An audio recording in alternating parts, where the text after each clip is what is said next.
Be the Chief, Chapter 9, Effective Decision Making. The good chief says, I need to manage my time better. The great chief says, I need to make better decisions. If you're one of the many who have read Covey's 7 Habits of Highly Effective People, then you already know the difference between time management and effective decision making. You know, as Covey explains, it is not possible to manage time. We cannot add an hour to the day when we need it, and we can't speed up the clock when we're in a never-ending executive meeting. We can manage watch bills, budgets, and programs, but time is not on the table. What we can do to be more effective is make better decisions within the time we have. As chiefs, our decisions impact lives, careers, and operations, and with that, they carry second and third order effects. So, in a way, our decision making is done for us. We simply make our decisions based on the balance of your mission and sailors. For those of you with families, this still holds true. In fact, when contingencies arise and you need the time to take care of the most important thing, you will have the flexibility built in because you already made the right decisions on the job.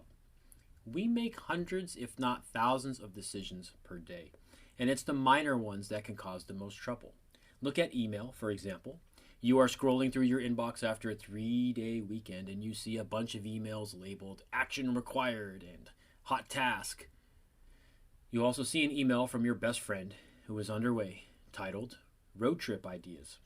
Of course, you're going to jump into that email because you cannot wait to answer every single one of their points and look up some of your own road trip ideas online as you reply. Just like that, you lost a half hour of your day because you decided that a task that was not urgent and not important was worth prioritizing. At the end of the day, when you're stressed and drowning because there aren't enough hours in the day, think back to the day's first decision that happened in your email. What's the easiest way to break down which parts of our to-do lists are worth prioritizing and which items are worth throwing in the trash? The Eisenhower Matrix is your universal tool to prioritization.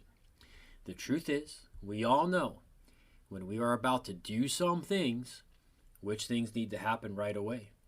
Problems arise because a lot of the time, the things we must do are not the things we want to do. And we lack the basic discipline to do the right thing and move out on the inconvenient task. So let's look at the Eisenhower Matrix. Pretty simple. If the task is urgent and important, do it. Do it now, okay? Get to the chopper. Don't hesitate. If it sucks, even better. Do it, and then you can complain about it later. Stop approaching every challenge as a nuisance. View it instead as a future win. Start your day with a win. A win for you is a win for the sailor. If the task is urgent but not important, then delegate it to someone. Get out of the mindset that it has to be the LPO or the first chief below you. Stop with that. Give it to a hungry sailor who's looking for opportunities. Talk to the mess. See who's doing what and who could benefit from having a bone thrown their way, especially if it's an easy task. When you throw people work that results in easy wins for them, they are going to be the first to raise their hands next time when you need volunteers. Delegation should not be synonymous with dictating. It should be a positive byproduct of professional development. When a requirement is not urgent, but it is important and requires your calories, then schedule it and have the discipline to schedule it for a time that makes sense.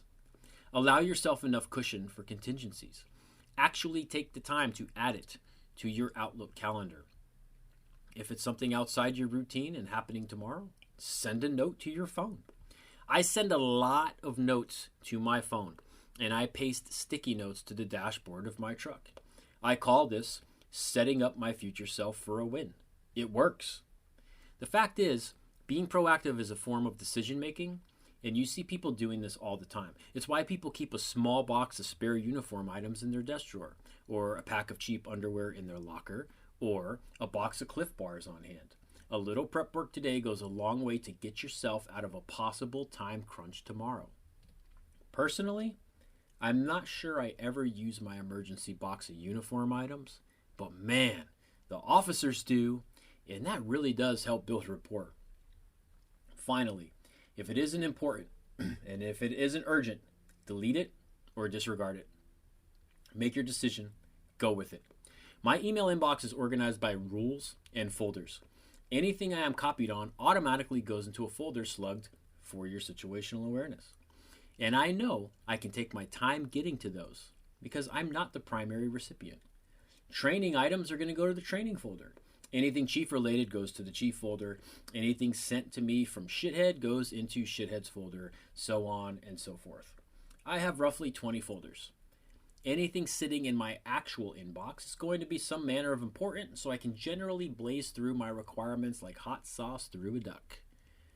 For those items I choose to ignore, I drag them into the save folder, and if they come back to haunt me, I'll have a record of them and I can start digging out from there. We've discussed general decision making as far as prioritization, but what about decision making that can help build your team and build trust? There are 4 decision making styles: authoritative, consultative, facilitative, and delegative. Each can help you build a better working environment of teamwork and trust. Chiefs make authoritative decisions all the time. This is when only the leader has the necessary experience and information to make the decision, while the subordinates do not.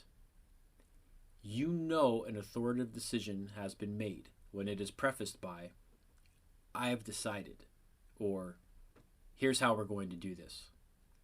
Consultative decision making is when we solicit our sailors for their inputs.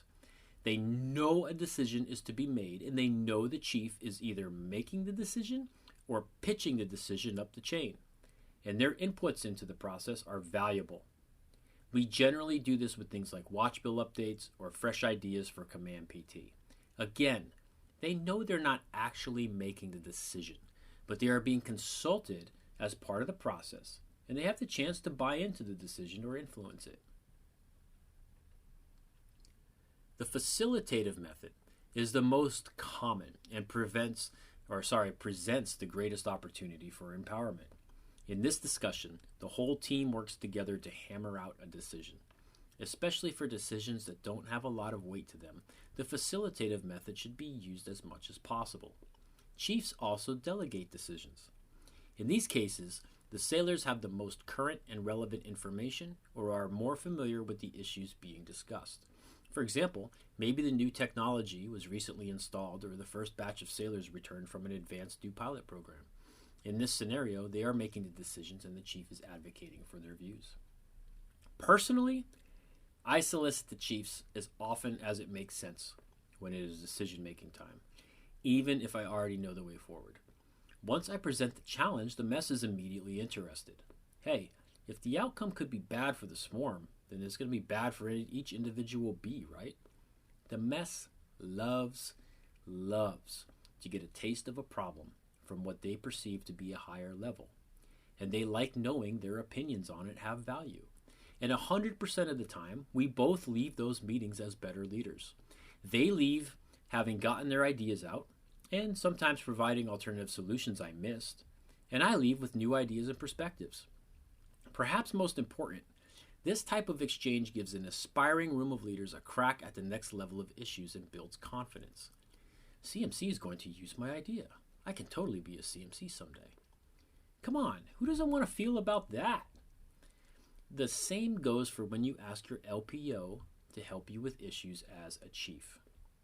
In the end, follow the universal ethical principles when you are making decisions, and you will carry a much greater chance of making effective decisions. Do the best good, do no harm, respect yourself and others, and always be fair with wisdom. The good chief makes the best decisions for their people, but the great chief makes the best decisions with their people. Couple great reads on decision making: The 5 Dysfunctions of a Team by Lencioni, and Thinking Fast and Slow by Kahneman. Side note, power and influence. What is the opposite of a leader? The most common response to that question is, a, a follower. How could it not be, right? The answer, though, is a pessimist. Crazy, right? The fact is, every leader is also a good follower of another leader. That's how it works. When we label a follower as something derogatory or someone who is striving to pull the leader back, that's simply not accurate because it isn't what a follower is doing. The pessimist, though, that person is making everything more difficult. Great chiefs are great leaders and devout followers.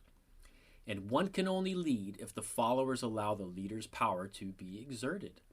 You know how beauty is in the eye of the beholder? Well, power is also in the eyes of the followers. Chiefs have tons of power. Reward power allows you to reward someone for top performance. Legitimate power comes from the title or position you hold.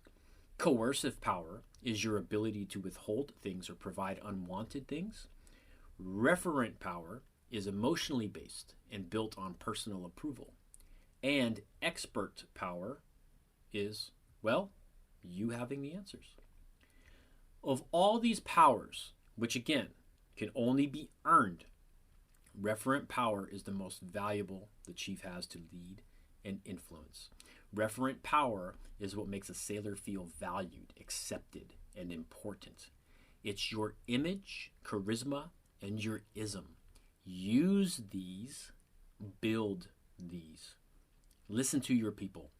Hone your self-awareness. Be the chief. Remember, the goal of a leader is not to build more followers. It is to build more leaders. Like Marcus Buckingham said, great leaders rally people toward a better future. Are you?